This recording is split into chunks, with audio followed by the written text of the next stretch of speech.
জাতীয় থেকে আন্তর্জাতিক, প্রান্তিক, জনপদ থেকে নগর চারপাশে ঠিক কি ঘটছে এই মুহূর্তে তা নিয়ে আয়োজন এখন চারদিক। শনিবার দিনব্যাপী ঢাকার ২০টি আসনে ২ শতাধিক প্রার্থীর মনোনয়নপত্র বাছাইয়ে প্রায় ১৬০টি মনোনয়নপত্র বৈধ ঘোষণা করা হয়। ঢাকা ১৭ থেকে বিএনপির ভারপ্রাপ্ত চেয়ারম্যান তারেক রহমান, ঢাকা ১৫ আসন থেকে জামায়াত আমির ডক্টর শফিকুর রহমান ও ঢাকা ১১ আসনে এনসিপির আহ্বায়ক নাহিদ ইসলামের মনোনয়নপত্র বৈধ ঘোষণা করেন সংশ্লিষ্ট রিটার্নিং কর্মকর্তা। চতুর্থ দিনের বাছাইয়ে বাদ পড়ে এনসিপি থেকে পদত্যাগ করা আলোচিত স্বতন্ত্র প্রার্থী ডক্টর তাসনিম জানার মনোনয়ন। কারণ হিসেবে জানানো হয় একাধিক স্বাক্ষরকারী ঢাকা ৯ আসনের ভোটার নয়।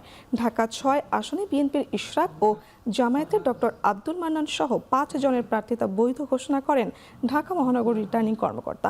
ঢাকা ৮ আসন থেকে বাছাইয়ে মনোনয়নের টিকে যান এনসিপি নেতা নাসিরুদ্দিন পাটোয়ারি। একই সাথে বগুড়া ২ আসনে মনোনয়নপত্র বাতিল হওয়া নাগরিক ঐক্যের আহ্বায়ক মাহমুদুর রহমান মান্না ঢাকারও ১৮ আসনের বাছাইয়ে টিকে যান। সেগুনবাগিচায় ঢাকার মহানগরের ১৩টি আসনে ১১৯ জনের মনোনয়ন বৈধ ঘোষণা করা হয়। ৫৪টি বাতিল এবং একটি স্থগিত করেন রিটার্নিং কর্মকর্তা। রোববার শেষ হচ্ছে মনোনয়নপত্র যাচাই বাছাই কার্যক্রম। রিটার্নিং অফিসারের সিদ্ধান্তের বিরুদ্ধে আপিল করা যাবে আগামী ৯ জানুয়ারি পর্যন্ত। ওনারা জানতেন যে ওনারা ঢাকা ৯ ভোটার, সেই অনুযায়ী ওনারা স্বাক্ষর দিয়েছেন এবং নির্বাচন কমিশন কোনো উপায় রাখে নাই ভোটারদের জানার জন্য যে তারা কোন আসনের ভোটার কিংবা ভোটার নাম্বার কত।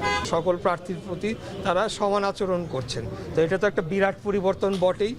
এটাকে আমরা সাধুবাদ জানাই।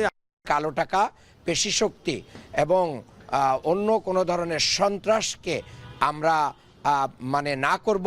আমরা যে বাতিলের কারণটা আমরা লিখিতভাবে সবাইকে জানিয়ে দেবো। ইচ্ছা করলে ওনারা এটা নিয়ে নির্বাচন কমিশন এমনকি আদালতের শরণাপন্ন হতে পারে। ৫৪টা বাতিল হয়েছে, আমার কাছে মনে হচ্ছে যে স্বতন্ত্রটাই বেশি। এদিকে সারা দেশে চলছে প্রার্থীদের মনোনয়ন যাচাই বাছাই কার্যক্রম। মনোনয়ন বাতিল হচ্ছে অযোগ্য প্রার্থীদের, তবে থাকছে আপিলের সুযোগ। শনিবার যাচাই বাছাই শেষে বগুড়া ৬ আসনের বিএনপির ভারপ্রাপ্ত চেয়ারম্যান তারেক রহমানের মনোনয়নপত্র বৈধ ঘোষণা করেন রিটার্নিং কর্মকর্তা তৌফিকুর রহমান।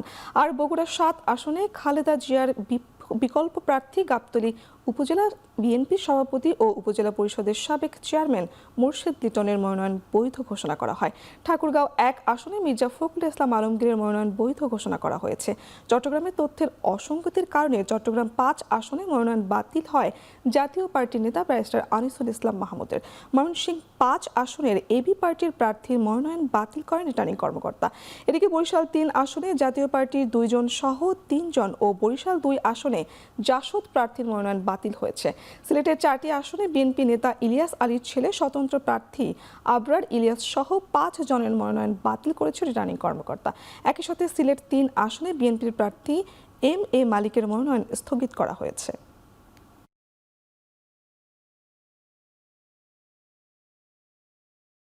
জনাব তারেক রহমান সাহেবের আজ মনোনয়নপত্র আজকে বৈধ ঘোষিত হয়েছে। আমরা আশাবাদ ব্যক্ত করি যে তিনিও বেগম খালেদা জিয়ার মতো সর্বোচ্চ ভোট পেয়ে এখানে নির্বাচিত হবেন। জনাব মির্জা ফখরুল ইসলাম আলমগীর বাংলাদেশ জাতীয়তাবাদী দল, জনাব দেলোয়ার হোসেন বাংলাদেশ জামায়াতে ইসলামী, জনাব মোহাম্মদ খাদেমুল ইসলাম ইসলামী আন্দোলন বাংলাদেশ, ৩ জনের মনোনয়নপত্র যাচাই বাছাই করে আমরা সঠিক পেয়েছি এবং বৈধ বলে ঘোষণা করেছি। প্রশাসনের নিরপেক্ষতা নিয়ে আমার কোশ্চেন রয়েছে। আমি লিখিত অভিযোগ দিয়েছি রিটার্নিং অফিসারের কাছে। আমি সেটা সুরাহা চাই। আমার নেতাকর্মীদের বিরুদ্ধে মিথ্যা মামলা দেওয়া হয়েছে। পুলিশ নিজে নিরপেক্ষতা বজায় রাখে নাই। পরাজিত শক্তির বাধা অতিক্রম করে সুষ্ঠু নির্বাচনের লক্ষ্যে এগিয়ে যেতে হবে বলে মন্তব্য করেছেন তথ্য ও সম্প্রচার উপদেষ্টা সৈয়দা রিজওয়ানা হাসান। শনিবার সিলেট প্রেস ক্লাবে নির্বাচনকালীন সাংবাদিকতা বিষয়ক প্রশিক্ষণের উদ্বোধন শেষে তিনি এই কথা বলেন। এ সময় উপদেষ্টা বলেন, নতুন বাংলাদেশ গড়তে সুষ্ঠু ভোট যেমন প্রয়োজন, তেমনি সংস্কারের জন্য প্রয়োজন গণভোট। বিভিন্ন গণমাধ্যমে হামলা ও মবক্রেসির ব্যাপারে এক প্রশ্নের জবাবে তথ্য উপদেষ্টা বলেন, আতঙ্ক সৃষ্টি করার জন্য পরাশক্তি নানা ষড়যন্ত্র করছে। সব ষড়যন্ত্রকে সর্বশক্তি দিয়ে মোকাবেলা করার আহ্বান জানান তথ্য উপদেষ্টা। ভোটের গাড়ির মাধ্যমে সারা দেশে গণভোট ও সংস্কার সম্পর্কে সাধারণ মানুষকে সচেতন করা হবে বলেও জানান তিনি।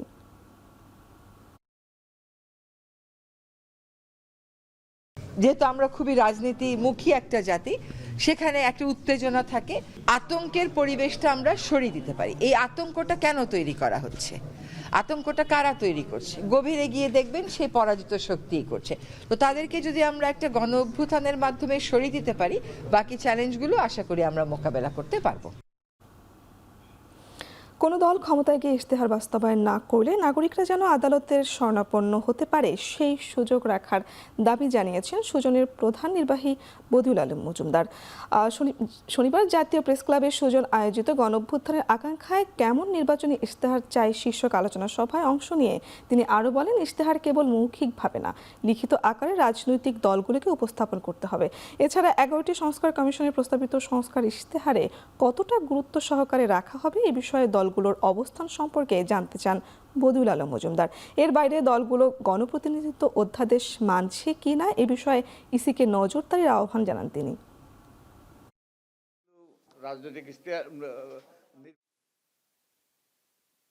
আমাদের রাজনৈতিক দলগুলোর সুস্পষ্ট অবস্থান চাই। তারা এই কাঠামোগত সংস্কারের হ্যাঁ ভোটের পক্ষে না ভোটের পক্ষে, যদিও তারা অঙ্গীকার করেছে যে জুলাই জাতীয় সংসদে তারা অঙ্গীকার করেছে এগুলো বাস্তবায়ন করবে, কিন্তু আমরা তাদের ইশতেহারে এটা যেন সুস্পষ্ট লিপিবদ্ধ থাকে তা দেখতে চাই। যত মানুষ ব্যক্তিগত নিরাপত্তা চাচ্ছেন তাদের সবাইকে নিরাপত্তা দেওয়া সম্ভব না ডিএমপির, তাই প্রার্থীদের নিরাপত্তা ঝুঁকি যাচাই বাছাই করেই নিরাপত্তা দেওয়া হচ্ছে বলে জানান ডিএমপি কমিশনার শেখ মোহাম্মদ সাজ্জাদ আলী। শনিবার ক্র্যাব রিপোর্টার অ্যাওয়ার্ডে অংশ নিয়ে তিনি বলেন, লটারির মাধ্যমে ঢাকার ওসি নিয়োগ দিলে তারা ঠিকভাবে কাজ করতে পারবে না, তাই ঢাকায় যাদের রয়েছে তাদের অভিজ্ঞতাকে কাজে লাগিয়ে লটারির মাধ্যমে ঢাকার থানাগুলোতে ভারপ্রাপ্ত কর্মকর্তার দায়িত্ব দেওয়া হচ্ছে। ঢাকা মেট্রোপলিটনে জনবল সংকট রয়েছে দাবি করে ডিএমপি কমিশনার বলেন, সবাইকে একসঙ্গে নিরাপত্তা দেওয়া সম্ভব নয়, তবে ভোট কেন্দ্রের নিরাপত্তার কথা মাথায় রেখে পরিকল্পনা সাজানো হয়েছে।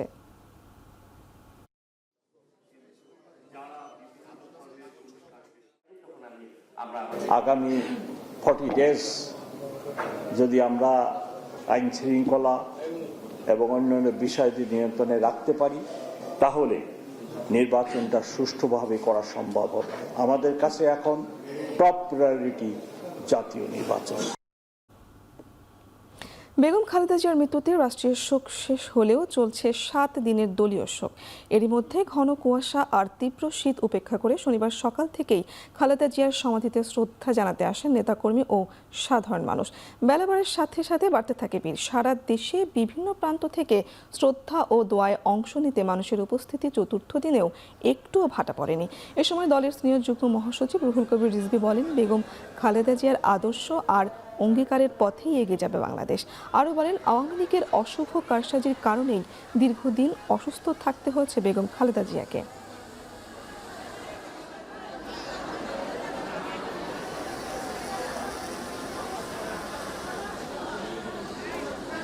বেগম খালেদা জিয়া যে আদর্শ, যে নৈতিকতা, যে অঙ্গীকার জনগণের কাছে দিয়েছিলেন, তার যে রেখে যাওয়া আদর্শ, সেই আদর্শ এত উঁচু মাত্রার নৈতিক বৈশিষ্ট্য ধারণ করে। আমরা সেই পথ ধরে, তার দেখানো পথ ধরেই আমরা এগিয়ে যাব। জাতীয়তাবাদী মহিলা দল এগিয়ে যাবে, বিএনপি এগিয়ে যাবে, সকল অঙ্গ সংগঠন এবং এদেশের জাতীয়তাবাদী শক্তি এগিয়ে যাবে। হাদির হত্যাকারীদের বিচারের দাবি নিয়ে ইনকিলাব মঞ্চের ব্যানারকে ব্যবহার করে কেউ কেউ দেশকে অস্থিতিশীল করতে চাইছে বলে অভিযোগ করেছেন ছাত্রদলের সভাপতি রাকিবুল ইসলাম রাকিব। শনিবার সন্ধ্যায় জিয়া উদ্যানে বেগম জিয়ার সমাধিতে শ্রদ্ধা নিবেদন শেষে এমন অভিযোগ করেন তিনি। ছাত্রদল সভাপতি বলেন, দেশে অস্থিরতা সৃষ্টি করা হলে তা প্রতিহত করবে বিএনপি ও অঙ্গ সংগঠনের নেতাকর্মীরা। এ সময় ছাত্রদল সাধারণ সম্পাদক নাসিরউদ্দিন নাসির বলেন, গণতান্ত্রিক যাত্রা নেতৃত্ব দিয়েছেন বেগম খালেদা জিয়া, আর তাই যারা বেগম জিয়ার উপর নির্যাতন চালিয়েছে, কারারুদ্ধ করে রেখেছে, চিকিৎসা হতে দেয়নি, তাদের শাস্তি হওয়া উচিত বলে মনে করে ছাত্রদল।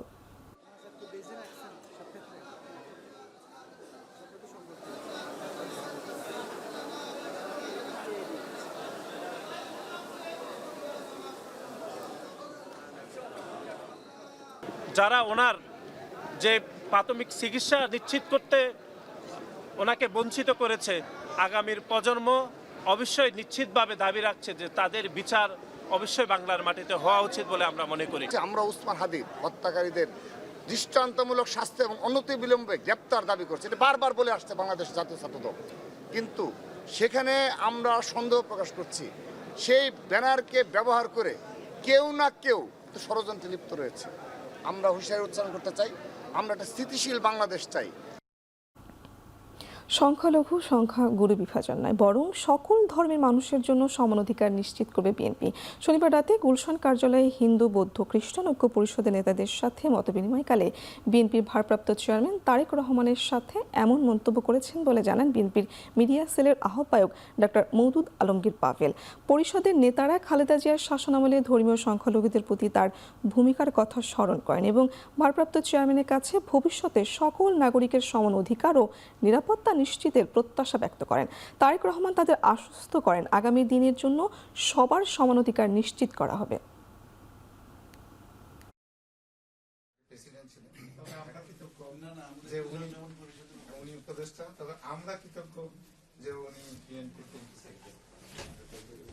পাঁচই আগস্টের পরে পরিবর্তিত পরিস্থিতিতে যে সমস্ত সমস্যাগুলো জাতির সামনে দিন দিন উদ্ভাসিত হচ্ছে, সেগুলো নিরসনকল্পে জাতিকে ঐক্যবদ্ধ করে কিভাবে সামনের চ্যালেঞ্জগুলো আমরা পার করতে পারবো সে বিষয়ে আমরা ঐক্যমত পোষণ করেছি। সংখ্যালঘু এবং সংখ্যাগুরু এই বিভাজনটির ভিতরে উনি যেতে চান না।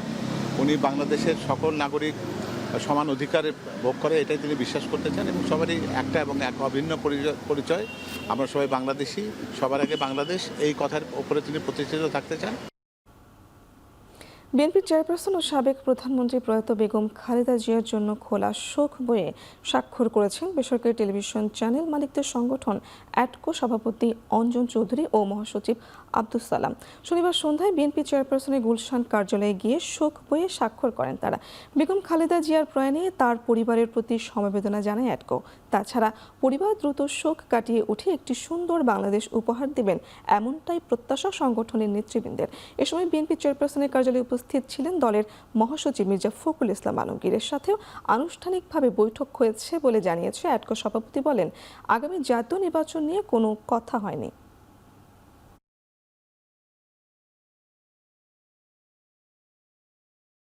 পুরা দেশবাসী, মর্মাহত দেশবাসী বলবো যে একটা শোকের মধ্যে দিয়ে যাচ্ছে। তো আমরা অ্যাসোসিয়েশন অফ টেলিভিশন ওনার্স অ্যাটকো প্রতিনিধি আমরা এখানে এসেছি, আমাদেরও অফিসিয়ালি সমবেদনা জানানো, যদিও আমরা আমাদের টেলিভিশনের মাধ্যমে জানিয়েছি, কিন্তু আজকে আমরা পার্টি অফিসে এসে যে কন্ডোলেন্স বইটা আছে ওখানে আমাদের মনের কথা কিভাবে আমরা তাকে উপলব্ধি করি বা করেছি সেটাই প্রকাশ করা এবং তার পরিবারের প্রতি আমাদের সমবেদনা থাকবে সেটাও আমরা লিখেছি। জবাবদিহিতা নিশ্চিত করা জনগণের সরকার তৈরির অন্যতম পূর্বশর্ত। বিএনপি জনগণের পক্ষ থেকে তা নিশ্চিতে গণমাধ্যমের সাথে কাজ করবে বলে মন্তব্য করেছেন বিএনপির ভারপ্রাপ্ত চেয়ারম্যান তারেক রহমানের প্রেস সচিব এএম সালেহ শিবলি। শনিবার সন্ধ্যায় গুলশানের বিএনপি চেয়ারপারসনের কার্যালয়ে সাংবাদিকদের এক প্রশ্নের জবাবে তিনি এই মন্তব্য করেন।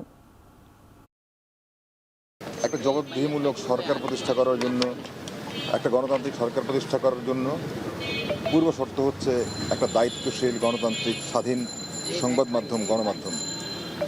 আমরা আশা করি যে আমরা যদি বাংলাদেশটাকে একটা কাঙ্ক্ষিত লক্ষ্যে এগিয়ে নিতে চাই, জনগণের আশা ভাষা সব বুঝে যদি আমরা দেশটাকে একটি নির্দিষ্ট গন্তব্যে নিতে চাই, স্বনির্ভর বাংলাদেশে পরিণত করতে চাই, সেই বাংলাদেশের জন্য দায়িত্বশীল স্বাধীন সংবাদ মাধ্যম দরকার, আর আমরা সেই জন্য কাজটা করব। গণমাধ্যমের স্বাধীনতা নিশ্চিতে গুরুত্বপূর্ণ ভূমিকা রেখেছিলেন বেগম খালেদা জিয়া, এমন মন্তব্য করেছেন বিএনপির জ্যেষ্ঠ যুগ্ম মহাসচিব রুহুল কবির রিজভী। তিনি বলেন, বেগম জিয়ার জানাজায় সাধারণ মানুষের স্বতঃস্ফূর্ত অংশগ্রহণ ইতিহাসের স্মরণীয় দৃষ্টান্ত হয়ে থাকবে। শনিবার বিকেলে জাতীয় প্রেস ক্লাবের সাবেক প্রধানমন্ত্রী বেগম খালেদা জিয়ার বিদেহী আত্মার মাগফিরাত কামনায় বিএফইউজের ও ডিইউজি এর শোক সভায় তিনি এই মন্তব্য করেন। রিজভী বলেন, ১/১১ ছিল দেশের রাজনীতির ক্রান্তিকাল, তবে রাজনৈতিক উদারতার খাতিরে ১/১১-তে শেখ হাসিনার মুক্তির বিষয়ে বেগম জিয়া বিবৃতি দিয়েছিলেন। স্মৃতিচারণ করতে গিয়ে রিজভী বলেন, গোপালগঞ্জের নাম বদলে দেব এমন বক্তব্য দেয়ায় ঠিক হয়নি। পরবর্তীতে দলীয় নেতাদের সাথে এমন কথা জানিয়েছিলেন বেগম জিয়া। এ সময় জিয়াউর রহমানের বহুদলীয় গণতন্ত্রের পুনঃপ্রতিষ্ঠাতা উল্লেখ করে রিজভী বলেন, বাকশাল ছিল নিষ্ঠুর ও গণতন্ত্র বিরোধী ব্যবস্থা, আর জিয়াউর রহমানই দেশে গণতন্ত্র ফিরিয়ে আনেন।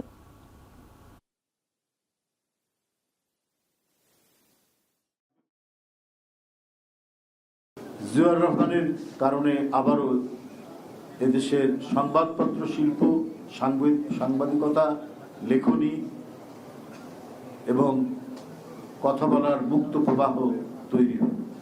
সেটাকে এগিয়ে নিয়ে গিয়েছিলেন সামনের দিকে, সেটা বেগম খালেদা জিয়া। রাজনীতি মানে প্রতারণা নয়, রাজনীতি মানে মিথ্যা অঙ্গীকার নয়, মিথ্যা ওয়াদা নয়। রাজনীতি মানে হচ্ছে আমি জনগণকে যেটা অঙ্গীকার করব সেটাই আমি বাস্তবায়ন করব।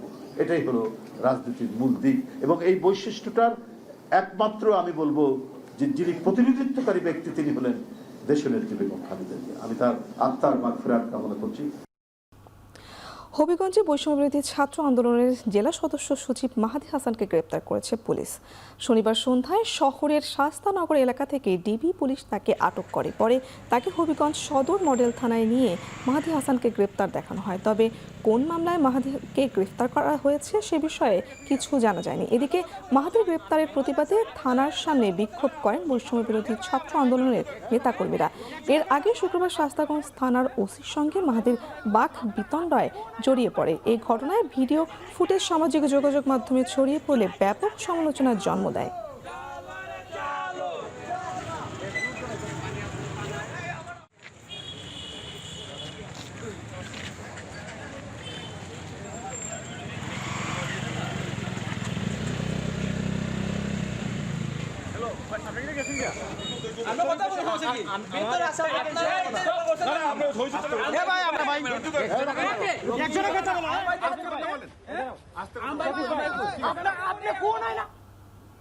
মাহাদি হাসানকে গ্রেপ্তারের প্রতিবাদে রাজধানীর শাহবাগে অবস্থান নিয়েছে বৈষম্যবিরোধী ছাত্র আন্দোলনের নেতাকর্মীরা।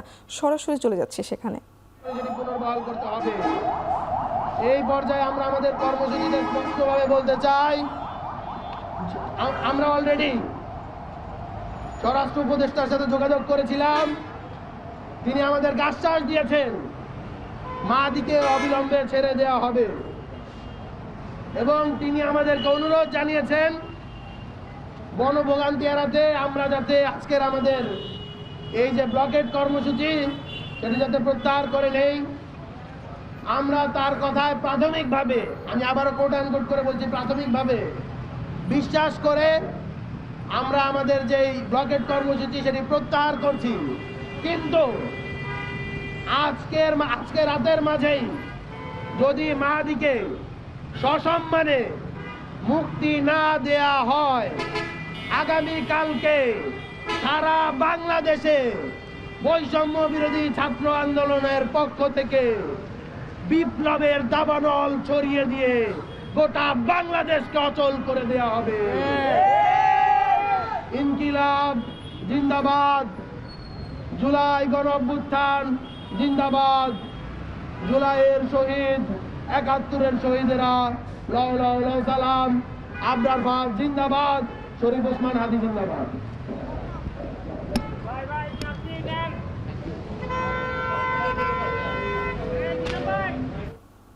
মাহাদি হাসানকে গ্রেপ্তারের প্রতিবাদে শাহবাগে বৈষম্যবিরোধী ছাত্র আন্দোলনের নেতাকর্মীরা অবস্থান নিচ্ছিলেন। সরাসরি যুক্ত ছিলাম সেখানে। শরীফ ওসমান হাদির হত্যাকারীদের বিচার নিশ্চিত করতে সরকার সচেষ্ট বলে জানিয়েছে পররাষ্ট্র উপদেষ্টা মোহাম্মদ তৌহিদ হোসেন। শনিবার দুপুরে মুন্সিগঞ্জে জেলা প্রশাসকের কার্যালয়ে মতবিনিময় সভা শেষে তিনি একথা জানান। উপদেষ্টা আরও জানান, হাদি হত্যাকাণ্ডে জড়িতদের দেশে ফিরিয়ে এনে বিচারের আওতায় আনতে সরকার সর্বোচ্চ চেষ্টা চালাচ্ছে। তবে আসামিরা বর্তমানে কোথায় রয়েছে তা এখনও শতভাগ নিশ্চিত নয়। এর আগে সকালে মুন্সিগঞ্জে জুলাই আন্দোলনের শহীদদের স্মরণে বিভিন্ন কর্মসূচিতে অংশ নেন তিনি। পরে সকাল 11টার দিকে দক্ষিণ কোটগাঁওয়ে জুলাই শহীদদের স্মৃতিস্তম্ভে পুষ্পস্তবক অর্পণ করেন উপদেষ্টা।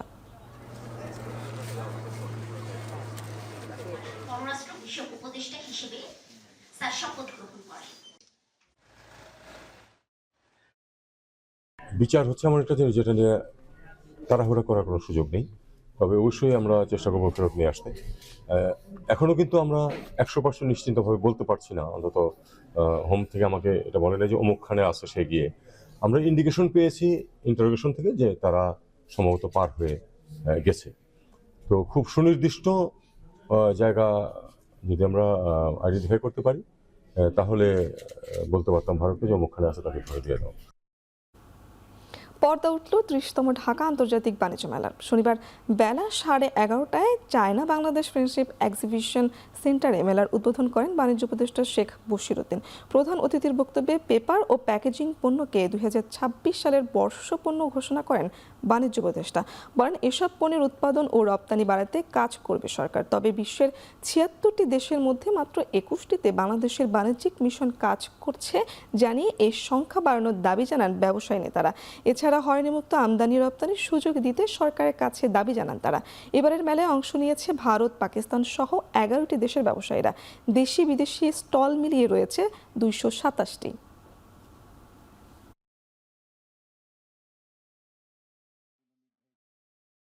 আন্তর্জাতিক বাণিজ্য মেলা আয়োজনের উদ্দেশ্য হল রপ্তানি পণ্যের উন্নয়ন, বহির্মুখীকরণ, নতুন আন্তর্জাতিক বাজারে প্রবেশ ও বাজার সংযোগ, অর্থনৈতিক কূটনৈতিক জোরদার, আন্তর্জাতিক সহযোগিতার সম্প্রসারণ এবং দেশের ইতিবাচক ভাবমূর্তি উন্নয়নে বৈদেশিক বিনিয়োগ আকর্ষণের মাধ্যমে টেকসই অর্থনৈতিক প্রবৃদ্ধি অর্জন। সরকার নির্ধারিত দামের চেয়ে বেশি দামে এলপিজি সিলিন্ডার বিক্রি করায় 3 পরিবেশককে 1,30,000 টাকা জরিমানা করেছে ভোক্তা অধিকার অধিদপ্তর। শনিবার বিকেলে রাজধানীর মোহাম্মদপুরে বসিলায় অভিযান চালায় ভোক্তা অধিকার সংরক্ষণ অধিদপ্তর। এ সময় এলপিজি গ্যাস কেনা বেচায় অনিয়মের কারণে তাদের জরিমানা করা হয়। ভোক্তা অধিকার জানায়, আমদানি কম থাকায় বাজারে এলপিজির সরবরাহ কম। এই সুযোগ কাজে লাগিয়ে কিছু অসাধু ব্যবসায়ী 12 কেজির সিলিন্ডার 2,200 টাকা পর্যন্ত বিক্রি করছে। পরিবেশকদের দাবি, রেগুলেটরি কমিশনের অনুমতি ছাড়াই কোম্পানিগুলোই গ্যাসের দাম বাড়িয়েছে। পাশাপাশি চাহিদা মাফিক সিলিন্ডার না পাওয়ায় পরিবহন ও আনুষঙ্গিক ব্যয় বাড়ানোর কারণে বেশি দামে বিক্রি করতে হচ্ছে।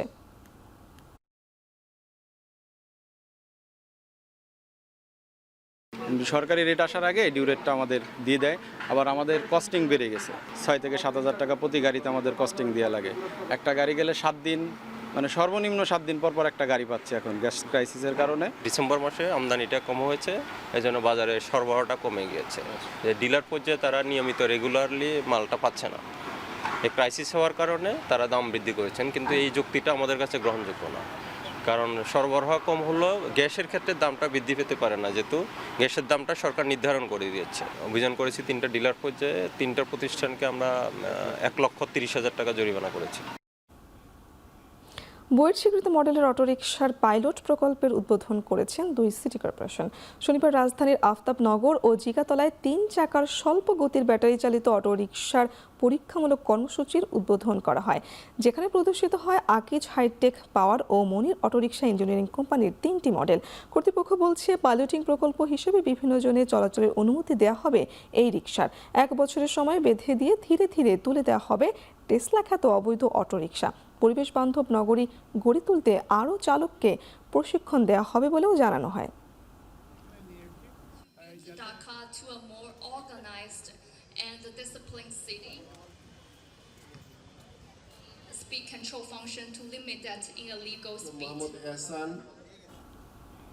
এদিকে যশোরে দুর্বৃত্তদের গুলিতে বিএনপির এক নেতা নিহত হয়েছেন। শনিবার সন্ধ্যায় শহরের শঙ্করপুর এলাকায় এই ঘটনা ঘটে। স্থানীয়রা জানান, সন্ধ্যায় যশোর শহর থেকে শঙ্করপুর ফিরছিলেন পৌরসভার 7 নম্বর ওয়ার্ড বিএনপির যুগ্ম সাধারণ সম্পাদক আলমগীর হোসেন।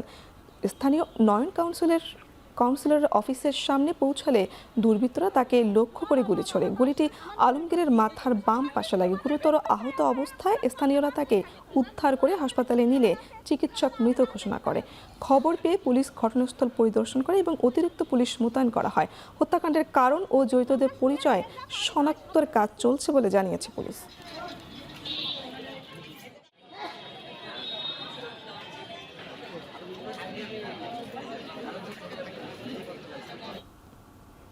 শরীয়তপুরের ডামুরটায় ছুরিকাঘাতের পর আগুন ধরিয়ে হত্যা চেষ্টার শিকার হওয়া ব্যবসায়ী ও পল্লী চিকিৎসক খোকন চন্দ্র দাস মারা গেছেন। শনিবার সকাল 8টার দিকে জাতীয় বার্ন ইনস্টিটিউটে চিকিৎসাধীন অবস্থায় তিনি মারা যান। হাসপাতাল কর্তৃপক্ষ জানায়, খোকনের শরীরের প্রায় 30% দগ্ধ ছিল। অবস্থার অবনতি হলে তাকে জাতীয় বার্ন ইউনিটে স্থানান্তর করা হয়, তবে শেষ পর্যন্ত তাকে বাঁচানো যায়নি। এর আগে বুধবার ডামুরডার কেউরভাঙা এলাকায় দোকান থেকে বাড়ি ফেরার পথে দুর্বৃত্তরা খোকন চন্দ্র দাসকে কুপিয়ে এবং শরীরে আগুন ধরিয়ে আহত করেন। এ ঘটনায় নিহতের বাবা পরেশ চন্দ্র দাস বাদী হয়ে দামুট্টা থানায় হত্যা চেষ্টা মামলার দায়ের করেন। মামলায় 3 জনকে আসামি করা হয়েছে। খোকন চন্দ্র দাসের মৃত্যুর খবরে এলাকায় শোকের ছায়া নেমে এসেছে। প্রতিবাদে ও মানববন্ধন করে বিক্ষোভ করেছেন এলাকাবাসী।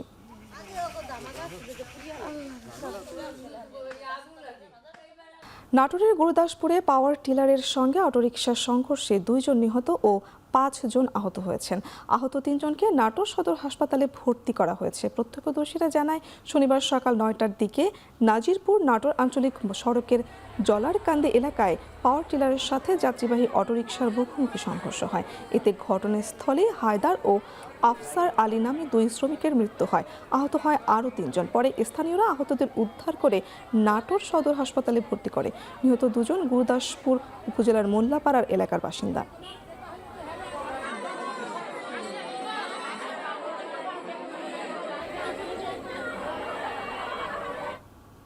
বাংলাদেশ কৃষি বিশ্ববিদ্যালয়ে 2025-26 শিক্ষাবর্ষের স্নাতক কৃষি গুচ্ছ ভর্তি পরীক্ষা অনুষ্ঠিত হয়েছে।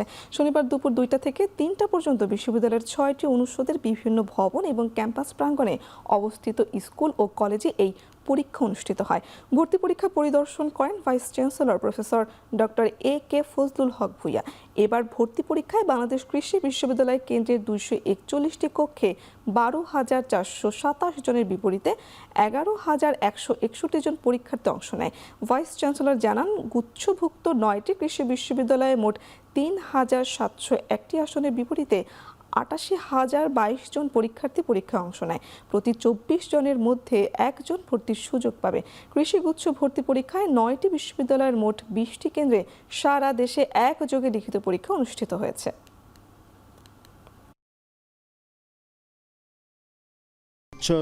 যেগুলো উইকনেসগুলো আছে সেগুলো রিমুভ করার মাধ্যমে গুচ্ছকে আরও কীভাবে শক্তিশালী করা যায় এবং আরও স্পিডি করা যায়, এবং সরকার সারা বাংলাদেশে সবগুলো সাবজেক্টের জন্য সামনের দিনে একটা ভর্তি পরীক্ষার মাধ্যমে কেমনে ভর্তি করা যায় উন্নত বিশ্বের মতো, সেটাও সরকার ভাবতেছে। এদিকে চট্টগ্রাম বিশ্ববিদ্যালয়ের 2025-26 শিক্ষাবর্ষের ডি ইউনিটের ভর্তি পরীক্ষা অনুষ্ঠিত হয়েছে। শনিবার সকাল 11:30টায় শুরু হয়ে চলে দুপুর 12:30টা পর্যন্ত। চট্টগ্রাম বিশ্ববিদ্যালয়ের ডি ইউনিটের 849টি আসনের বিপরীতে আবেদন করে 51,506 জন শিক্ষার্থী। পরীক্ষা উপলক্ষে বিশেষ শাটলের ব্যবস্থা করে প্রশাসন। এছাড়াও ক্যাম্পাসে মোতায়েন করা হয় আইন শৃঙ্খলা বাহিনী। শান্তিপূর্ণ পরিবেশে পরীক্ষায় অংশ নেন শিক্ষার্থীরা।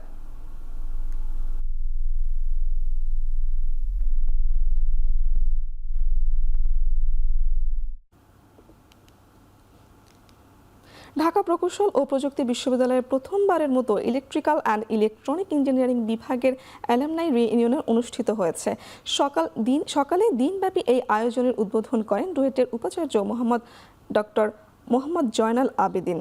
উদ্বোধনের পর এক বর্ণাঢ্য র্যালি বের করা হয়। র্যালিটি বিশ্ববিদ্যালয়ের বিভিন্ন এলাকা প্রদক্ষিণ করে। এতে ইলেকট্রিক্যাল অ্যান্ড ইলেকট্রনিক ইঞ্জিনিয়ারিং বিভাগের প্রাক্তন ও বর্তমান শিক্ষার্থী সহ শিক্ষকরাও অংশ নেন। Celebrating the power of togetherness এই প্রতিপাদ্যকে সামনে রেখে আয়োজিত রিইউনিয়নে মুক্ত আলোচনা, অভিজ্ঞতা বিনিময় এবং ভবিষ্যৎ গবেষণা সহ প্রযুক্তি উদ্ভাবন ও শিল্প খাতের সম্ভাবনা নিয়ে মতবিনিময় হয়।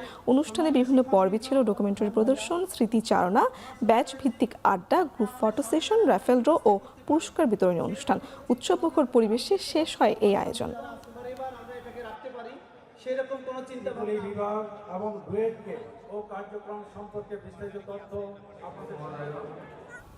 আন্তর্জাতিক খবর। প্রথমবারের মতো মার্কিন জিম্মায় থাকা ভেনেজুয়েলার প্রেসিডেন্ট নিকোলাস মাদুরোর ছবি প্রকাশ করল ওয়াশিংটন। এছাড়া ভেনেজুয়েলায় হামলার বিষয়ে ফ্লোরিডায় আয়োজিত সংবাদ সম্মেলনে ট্রাম্প জানান, আটক মাদুরো ও তার স্ত্রীকে নেওয়া হয়েছে নিউ ইয়র্কে। এছাড়া তাদের 2 জনের বিরুদ্ধে মার্কিন আইনে মামলা চলবে বলেও জানান ট্রাম্প। পাশাপাশি স্বাভাবিক অবস্থায় না ফেরা পর্যন্ত দেশটির শাসনভার নিজেদের নিয়ন্ত্রণে রাখারও দাবি করেন তিনি। বলেন, যুক্তরাষ্ট্রের সান্নিধ্যে সমৃদ্ধ হবে ভেনেজুয়েলার অর্থনীতি।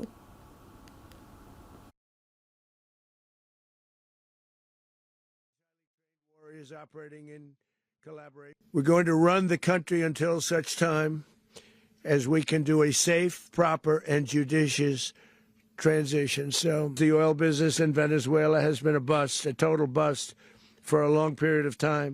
We're going to have our very large United States oil companies, the biggest anywhere in the world, go in, spend billions of dollars, fix the badly broken infrastructure, the oil infrastructure. ইসরায়েলের পক্ষে জারি করা নির্বাহী আদেশ বাতিল করে new York সিটির mayor হিসেবে যাত্রা শুরু করেছেন জোহরান মামদানি। এর মধ্যে আছে মেয়র পদে নিযুক্ত ব্যক্তি এমন কোনো চুক্তি করতে পারবেন না যা ইসরায়েল রাষ্ট্র ও এর নাগরিকের সঙ্গে বৈষম্যমূলক কোনো পদক্ষেপ হিসেবে গণ্য হয়। মেয়রের এই সিদ্ধান্তকে স্বাগত জানিয়েছে ফিলিস্তিনি মানবাধিকার সংগঠনগুলো। যদিও মামদানির এমন আচরণে চটে গেছেন ইসরায়েল। তাকে ইসলামপন্থী হিসেবে আখ্যা দিয়েছে তারা। প্রো ইসরায়েল মিউনিসিপাল ডিক্রি ছাড়াও 2024-এর 26 সেপ্টেম্বরের পর সাবেক মেয়র এরিক অ্যাডামসের জারি করা প্রত্যেকটি নির্বাহী আদেশ তিনি বাতিল করেছেন।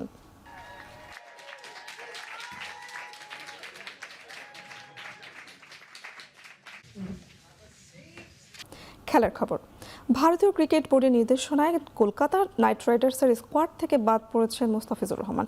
বাংলাদেশে এই পেসারকে দেখা যাবে না এবারের আইপিএলে।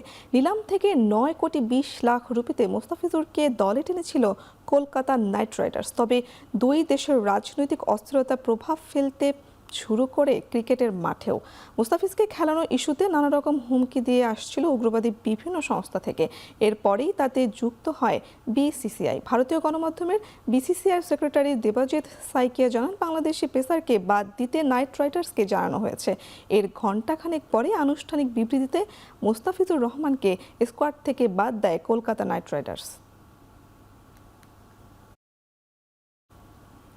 ক্রিকেটার মুস্তাফিজুর রহমানকে দল থেকে বাদ দিতে কলকাতা নাইট রাইডার্সকে বিসিসিআই নির্দেশ দেয়। সামাজিক যোগাযোগ মাধ্যমে এর তীব্র নিন্দা ও প্রতিবাদ জানিয়েছেন ক্রীড়া উপদেষ্টা আসিফ নজরুল। শনিবার রাতে ফেসবুক পোস্টে তিনি জানান, যেখানে বাংলাদেশের একজন ক্রিকেটার চুক্তিবদ্ধ হওয়া সত্ত্বেও ভারতে খেলতে পারেন না, সেখানে বাংলাদেশের গোটা ক্রিকেট টিম বিশ্বকাপ খেলতে যাওয়া নিরাপদ মনে করে না বাংলাদেশ। বিসিবি যেন এই কথাই আইসিসিকে জানিয়ে দেয়। এছাড়া বাংলাদেশের বিশ্বকাপ খেলাগুলো শ্রীলঙ্কায় অনুষ্ঠিত করার অনুরোধ জানানো নির্দেশনা বোর্ডকে দেয়া হয়েছে বলেও জানান তিনি।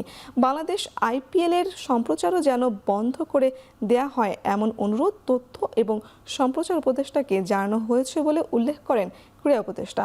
কোনো অবস্থাতেই বাংলাদেশের ক্রিকেটার ও বাংলাদেশকে অবমাননা মেনে নেওয়া হবে না বলেও ফেসবুক পোস্টে তিনি একথা জানিয়েছেন।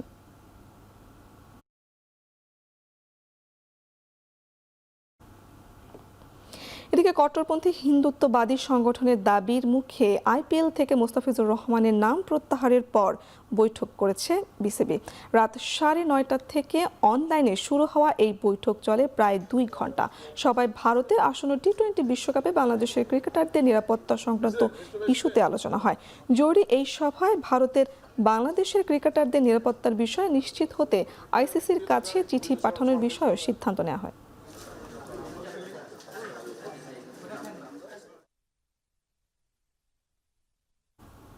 আইপিএল থেকে মুস্তাফিজুর রহমানকে বাদ দেওয়ার সিদ্ধান্তে নিজ দেশেই তোপের মুখে পড়েছে ভারতীয় ক্রিকেটের নিয়ন্ত্রক সংস্থা বিসিসিআই। সংসদ সদস্য থেকে শুরু করে দেশটির বিশ্বকাপ জয়ী ক্রিকেটাররাও সমালোচনায় মুখর। লোকসভার সদস্য শশী থারুর মন্তব্য, ক্রিকেটের সঙ্গে রাজনীতির এই সংযোগ একেবারেই কাম্য নয়। একই সঙ্গে টুইট বার্তায় প্রশ্ন তুলেছেন বাংলাদেশের লিটন দাস ও সৌম্য সরকারের ভবিষ্যৎ এবং সম্ভাব্য জটিলতাকে নিয়ে। ভারতের প্রথম বিশ্বকাপ শিরোপাজয়ী দলের সদস্য মদন লালও মুস্তাফিজ ইস্যুতে বিসিসিআইয়ের সমালোচনা করেছেন। তার ভাষ্য, ক্রিকেটের সঙ্গে রাজনীতির সংযোগ ঘটানো হচ্ছে। তিনি এও বিশ্বাস করেন এই সিদ্ধান্তের জন্য চাপে ছিল বিসিসিআই।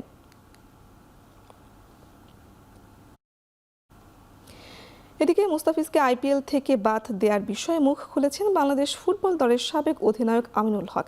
জানিয়েছেন, ফিজ ইস্যুতে কঠোর হওয়া উচিত বিসিবির। একই সঙ্গে আগামী মাসে ভারতের টি-20 বিশ্বকাপে খেলতে যাওয়ার বিষয়েও বিসিবির ভাবা উচিত বলে মন্তব্য করেছেন তিনি। ভারতীয় যে ক্রিকেট বোর্ড রয়েছে তাদের সাথে কথা বলে এই যে ধর্মকে টেনে যারা একটি অসাধু চক্র, যারা বাংলাদেশ বা ভারতের সাথে একটি সম্পর্ককে দূরত্ব তৈরি করার চেষ্টা করছে, এবং সেইটার জন্য আমাদের মোস্তাফিজের মতো একজন প্রতিভাবান খেলোয়াড়দেরকে যদি রিলিজ দিয়ে দেওয়া হয়, এটি আমাদের জন্য অবশ্যই দুর্ভাগ্যজনক। বাট এটিকে আমি অবশ্যই মনে করি যে তদন্ত করে খতিয়ে দেখে এটি কেন হয়েছে সেটিকে যাতে আমরা জাতির সামনে উপস্থাপন করতে পারি। 2026 সালেও ভারতীয় ক্রিকেট দলের বাংলাদেশ সফর নিয়ে অনিশ্চয়তা দেখা দিয়েছে। সেপ্টেম্বরে 3 ওয়ানডে এবং 3 টি-20 খেলতে আসার কথা ছিল তাদের। ইন্ডিয়ান এক্সপ্রেসকে বিসিসিআইয়ের এক শীর্ষ কর্মকর্তা নাম প্রকাশ না করার শর্তে এই কথা জানান। বলেন, চলতি বছরও ভারত দলের বাংলাদেশ সফর অনিশ্চিত, কারণ দ্বিপাক্ষিক সিরিজ খেলতে সরকারের অনুমতি দরকার হয়। মূলত ভারত সরকারের গ্রিন সিগন্যাল থাকলেই টিম ইন্ডিয়া বাংলাদেশে সফর করবে।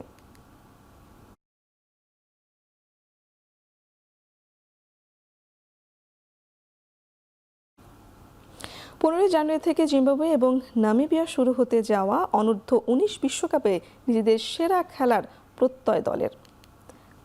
বিশ্বকাপে অংশগ্রহণ করতে রোববার রাতে দেশ ছাড়বে বাংলাদেশ। এর আগে আজিজুল হাকিম তামিমকে অধিনায়ক করে 15 সদস্যের দল ঘোষণা করেছে বাংলাদেশ। বাংলাদেশের এ গ্রুপে লড়বে ভারত, নিউজিল্যান্ড এবং যুক্তরাষ্ট্র। মূল পর্বের আগে পাকিস্তান এবং স্কটল্যান্ডের বিপক্ষে 2টি প্রস্তুতি ম্যাচ খেলবে নাদিফ নওয়াজের দল। 17 জানুয়ারি ভারতের বিপক্ষে ম্যাচ দিয়ে বিশ্বকাপে যাত্রা শুরু করবে আজিজুল আবরারা। 2020 সালে দক্ষিণ আফ্রিকার মাটিতে হওয়া বিশ্বকাপের চ্যাম্পিয়ন হয়েছিল বাংলাদেশ। তবে এর পরের আসরে 8ম হয়ে দেশে ফিরে আসছে বাংলাদেশের যুবরা।